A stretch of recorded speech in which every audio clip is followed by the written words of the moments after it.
এবার কালীগঞ্জে বোমায় মৃত বালিকার এই ঘটনায় শতপ্রণোদিত মামলা রুজু জাতীয় মহিলা কমিশনের। কৃষ্ণনগরের এসপির সঙ্গে কথা হয়েছে, জানিয়েছেন জাতীয় মহিলা কমিশনের সদস্য অর্চনা মজুমদার।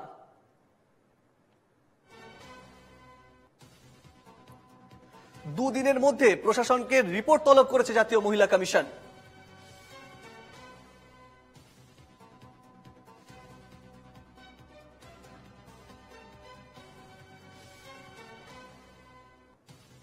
সেলিব্রেশনের নামে সকেট বম ফাটবে 4টে 5টা, তার থেকে একটা স্প্লিন্টারে একটি শিশু অকারণে তার প্রাণ যাবে।